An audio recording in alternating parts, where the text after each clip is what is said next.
Darkness engulfed the elevator. There was something there. A presence. Jesse Faden could hear it. A call. It was faint, reaching for her from a dark place. Faden was sensitive to visitations. She had them all the time. From her guiding star and the previous director. She was the perfect receiver. As if she'd been made for this. Faden paused to feel it. The force at play here. It was changing things around her, subtle, trying to make her act. Faden didn't like that. Her guide felt it too. Polaris didn't flare up in defense as with the hiss, so it wasn't all bad. Not a hostile transmission. It was powerful, but it was coming from far away, and made weak because of the distance. It was a distress call. Faden sensed a drowning man, a man desperate to escape. She sensed something else too. A hunger in the dark, not unlike the hostile resonance, waiting. She knew that desperate acts can have grim consequences. It was this, more than the man's despair, that made her follow the call. The elevator lights winked back on. The darkness receded like a memory. There was a new button on the elevator control panel. Investigation Sector. Faden pressed the button. The elevator doors slid shut with practiced bravado.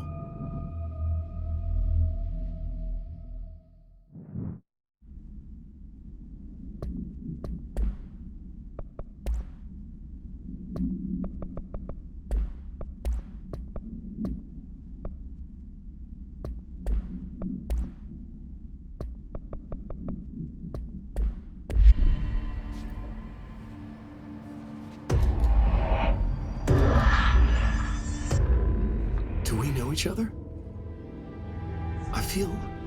This feels familiar. I can't seem to... I've forgotten it. I'm sorry.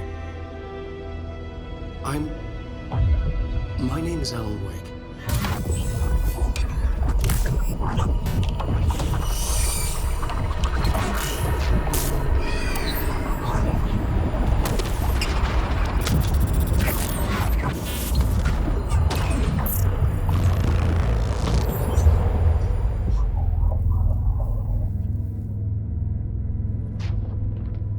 Who are you?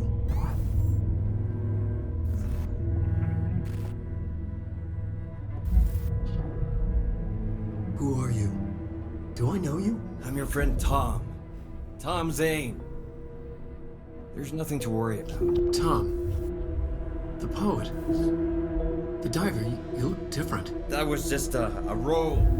A character. The protagonist I played in my old film.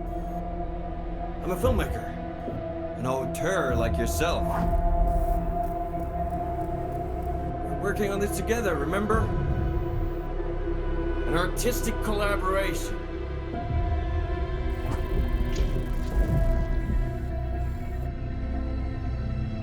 You need a drink.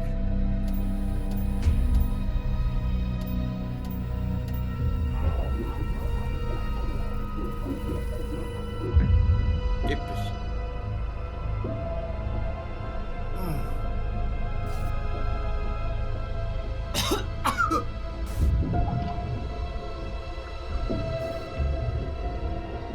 Endless darkness.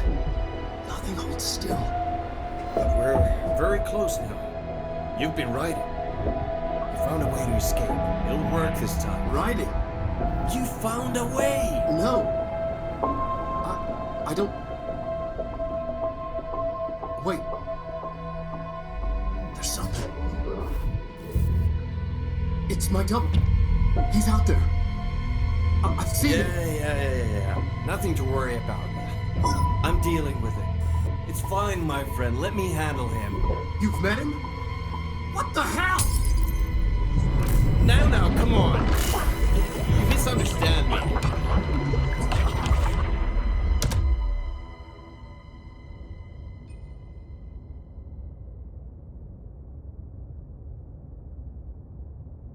That was Alan Wake, the writer who went missing in that AWE case I read about. doing here? And Thomas Zane was with him. The poet. No, wait. He was a filmmaker. I always remember that wrong.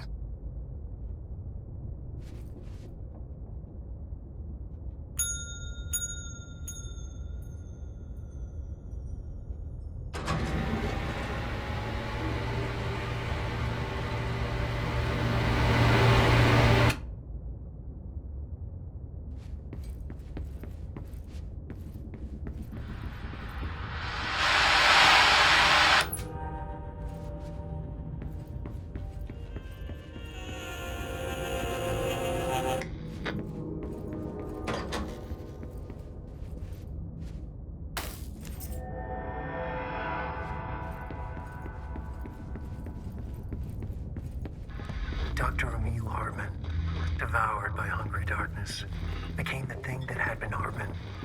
Broke loose, killed everyone it could, lurking, roaming, waiting. There's something else.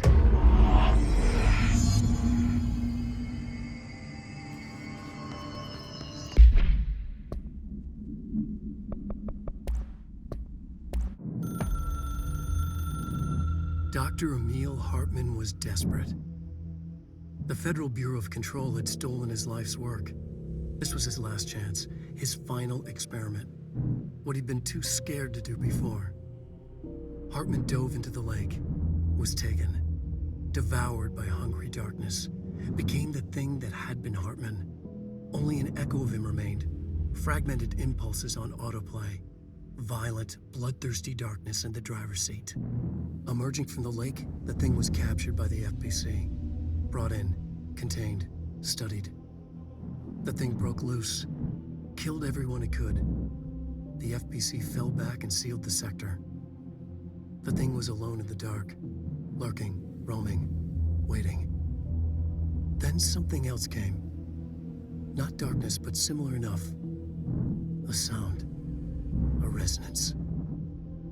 It shouldn't be a surprise. If there's one, why not another? The darkness inside the thing could have been immune, could have resisted, fought, could have been passed by, passed through with no effect. But it didn't, and it wasn't. Maybe it had grown weaker over time, not aged.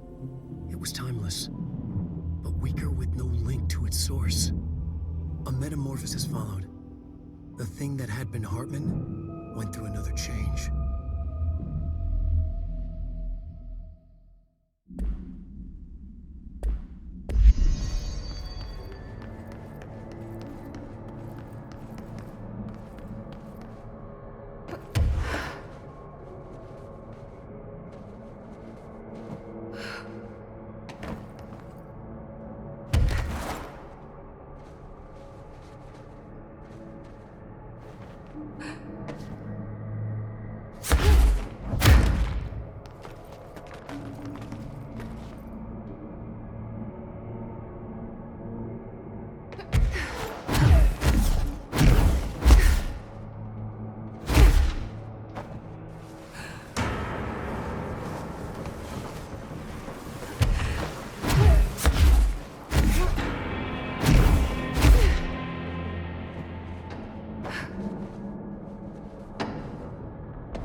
Creepy, damp, and abandoned.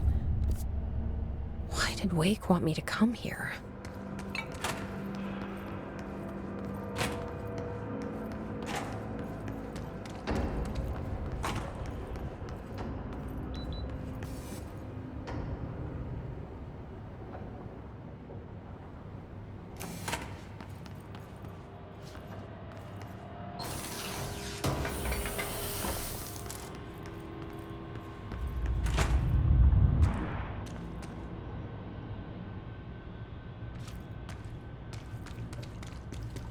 That doesn't look like a house shift.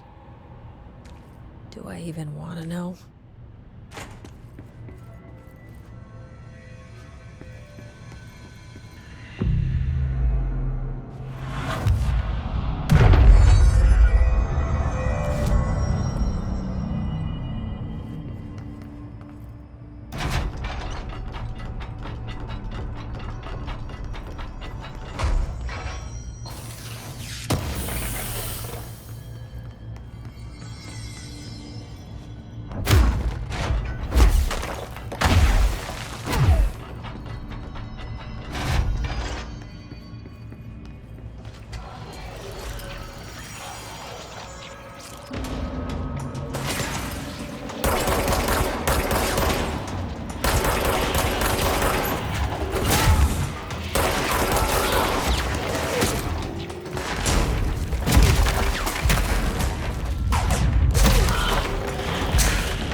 Thomas are already in here.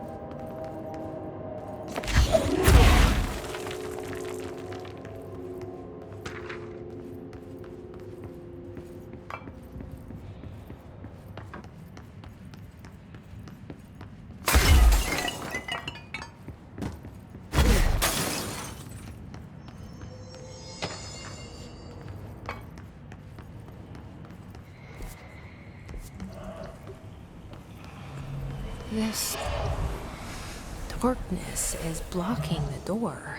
So now I have to deal with an interdimensional noise and sentient shadows.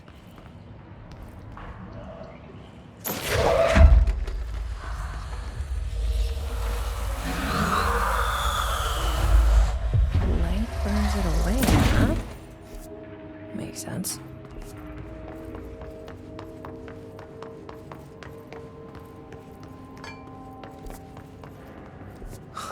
Whoa. Looks like the house has gotten a little wild in here.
Baby. It's Peel.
The third thing. The sound made darker, the darkness made louder. Hartman was stretched like a worm.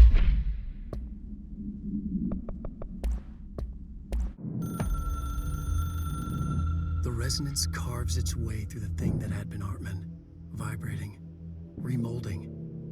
The sound changes the darkness, and the darkness changes the sound. They both changed what remained of Hartman. They all turned into something else. A third thing. The sound made darker. The darkness made louder. Hartman was stretched. Stretched as anyone when seen from out of time, like a worm through time.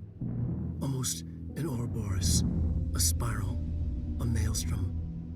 The gravity well of a black hole, twisting inward, tightening, taking you deeper and deeper to the bottom, the heart, and through to the other side. The third thing said, when you hear this, you will know you're a new you. He said, we build you till nothing remains. He said, under the conceptual reality, behind this reality, you must want these waves to drag you away. He said, baby, baby, baby, yeah, orange peel. The third thing was a monster. He'd tear apart any ordinary person crossing his path. Now he crashed out of darkness toward Faden.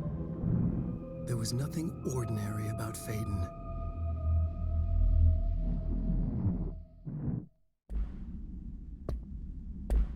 Through time, the third thing was a monster.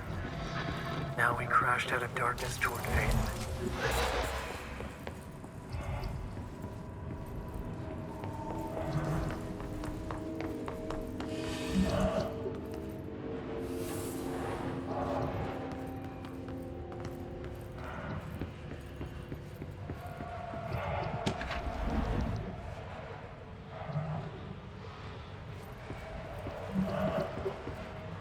Agent Fisher, day 6 inside the motel. Agent Fisher, day 6 inside the motel. Utilized surveillance methods are as follows. Fiber optic cameras slid under the individual room doors. Motion detectors in the lobby area. Tripwire, triggering a flash camera across the main entrance. Even fingerprint powder on the front desk. Results are varying at best. But mostly just inconclusive and unusable. The footage is corrupted. Sometimes even the equipment is damaged. I don't know how, exactly. I think this place is making fun of me. That's the only explanation. I can hear them, laughing and screaming behind the closed doors. I can hear the call bell go and ding multiple times a day, but when I look, there's no one there.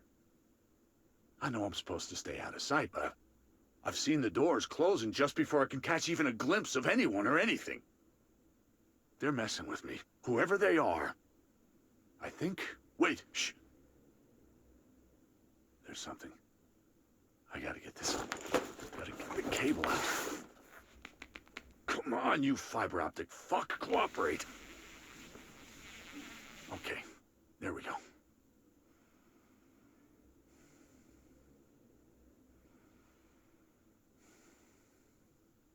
All right. That was faint, but I definitely heard movement coming from the hallway. I think I might have finally caught one. Ha! The recording better work this time or I swear to God. What? Hello? Who's there? Oh, shit. I'm with the FBC. Move away from the door. I have a... Where's my...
Utilized surveillance methods are as follows. Fiber optic cameras slid under the individual room door.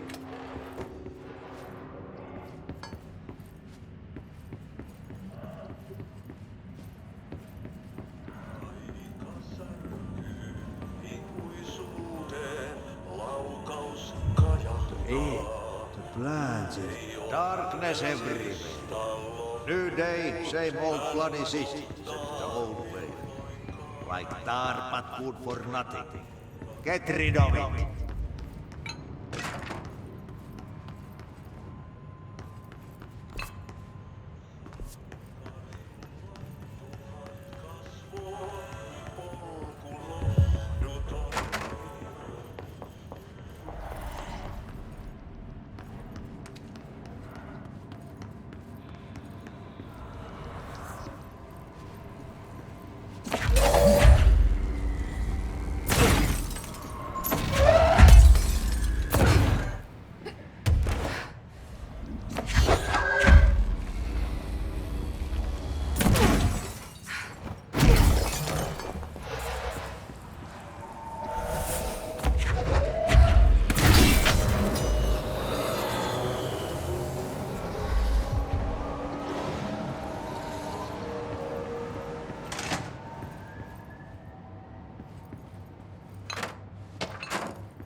My understanding of...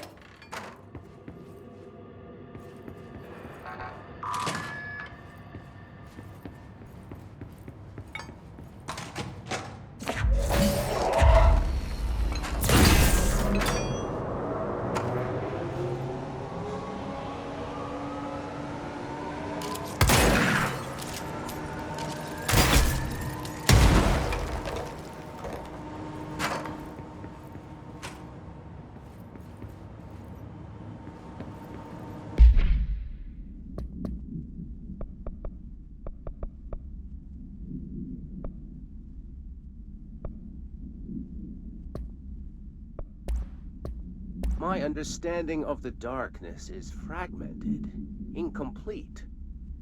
This abyss, this void, it very much does not wish to be understood. If light symbolizes knowledge, then it stands to reason that darkness would equate to ignorance. By its very nature, it abhors comprehension. Of course, my own nature drives me to comprehend all. We are opposing forces, destined to collide. And given this conflict of natures, we know that the light of truth will burn away the darkness, both figuratively and literally. Any significant light source can be used as protection, even weaponry against this metaphysical gloom. And then there are the artists. I know for a fact that Tom, Wake, the Anderson brothers, and Lane all had some involvement with the darkness. The question is whether their uncanny ability to affect reality through their art beckons the darkness, or did their work perhaps even create it? With Wake now secure in my lodge, I expect I shall grow closer to learning the answers to these questions. Assuming he cooperates, which is proving quite the challenge. Well, perseverance is the foundation of knowledge. Speaking of, I must be off on my rounds.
I don't feel right.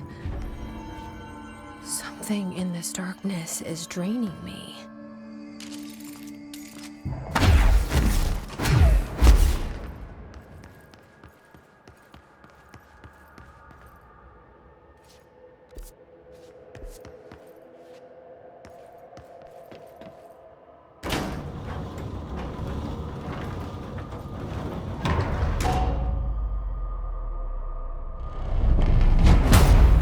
Shit. Now what?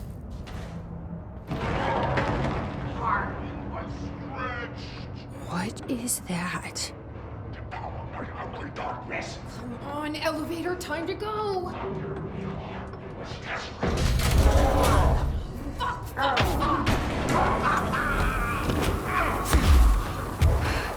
So you don't like the light?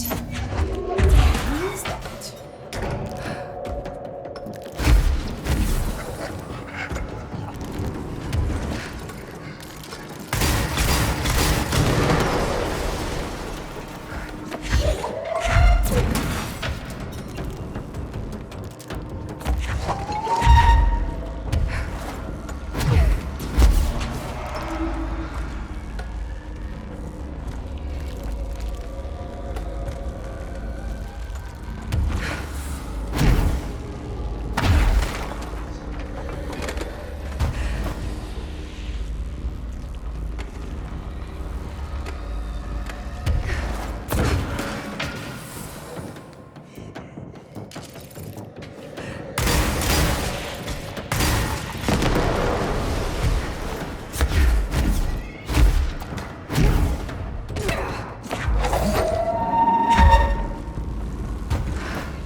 Arcade machines.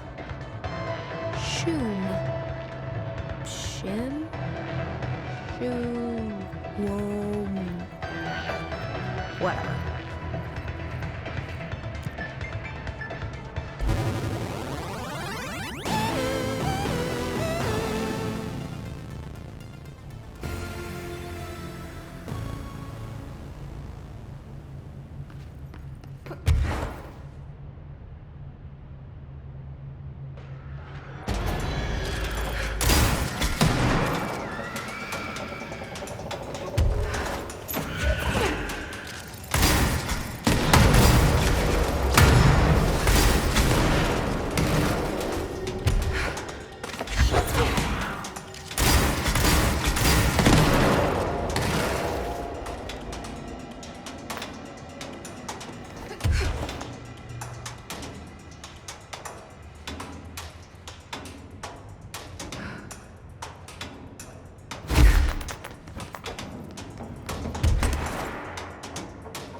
Brian Hennerman, 21 years.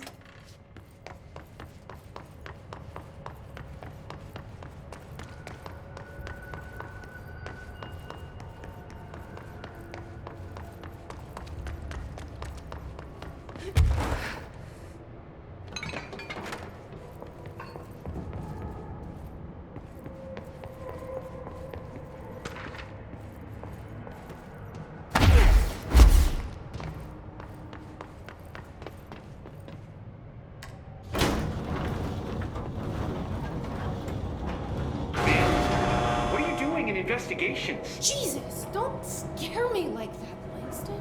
If you're talking right now, I can't hear you. It's a one-way system. Try to find an intercom. Langston, it's me, Jesse. I know. I can see you on the monitors. The cameras in there haven't worked since we sealed that sector off a couple years back. Let me guess. You sealed it because of the monster guy. Wait, did you see Dr. Hartman? Jesus, I really wish you hadn't opened that fire break. Okay, listen, you need to find Hartman and kill him before he gets out into the Bureau. That thing is a person? He was a person. We brought him here to study after he was, altered in an AWE. I forget the medical word for what happened, but now light physically hurts him. Do you have a flashlight? No. A lantern? Headlamp? Oh yeah, flare gun.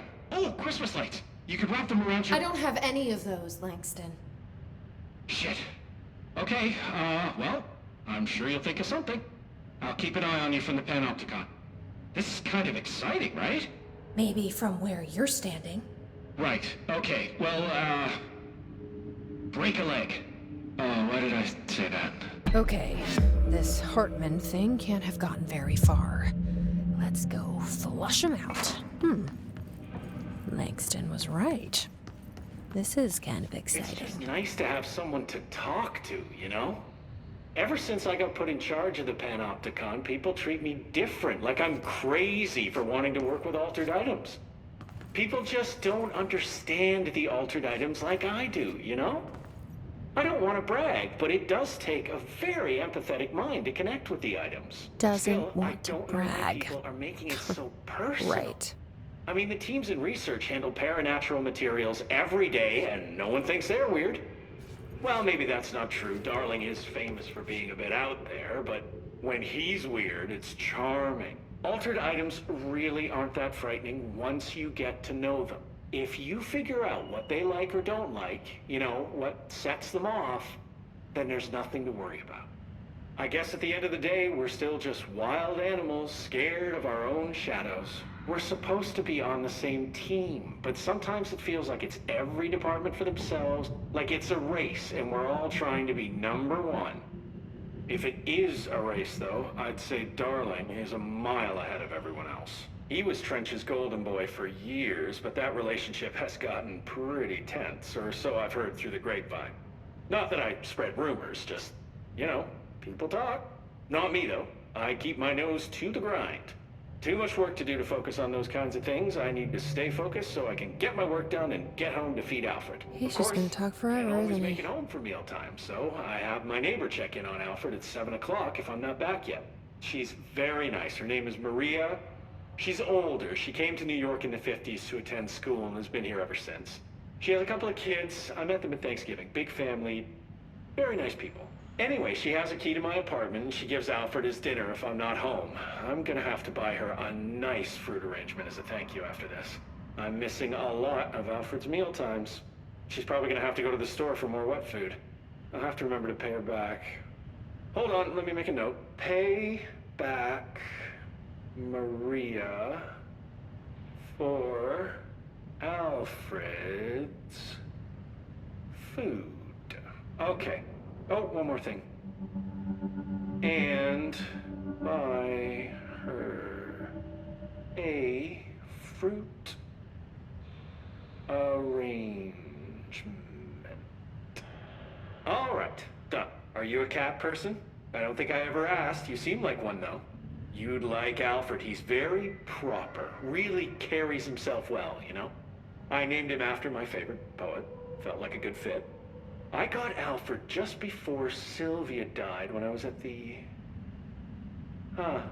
You know, I don't really remember where I got Alfred from. But, boy, those two did not get along. Oh, no. Sylvia thought she owned the place. Didn't like me getting in her way, scratched me more than once when I was just trying to move her food bowl. That cat was a real asshole. Wow. I'm realizing now that language was kinda not harsh. entirely, professional. You see, Sylvia didn't tolerate most people, or animals, or anything. And that's what I meant when I said asshole. I would never use that word about a person. It was just, hey, there's a light flashing on the console here. I gotta, check this out. I'll get back to you later. Real smooth, Langston.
Brian Hennerman, 21 years old, resident of Southern Texas. I'm sorry, ma'am, but I really don't understand why I'm here. You know what you did, Mr. Hennerman. I do? Tell me about Delivery Disaster. The movie? I mean, it wasn't very good. That's not what your review said, but we'll come back to that. Tell me where you got the movie from. Movie night with a K, not an N, not night like nighttime, but... Who contacted you? Who told you to review that film? No one. I just did it because it looked obscure. I didn't even like the movie. I shouldn't have given such a high score, but reviewing obscure films makes you look smart, and I thought if I looked smart, I would get listeners. My podcast would take off, and I could move out of my parents' basement, and maybe even go to college and get a film degree like I've always wanted to. I swear. I swear, I swear, I swear. Okay, the kid doesn't know shit. I'm ending the session.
Director Faden here.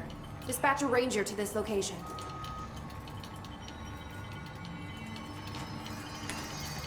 It's an honor, Director.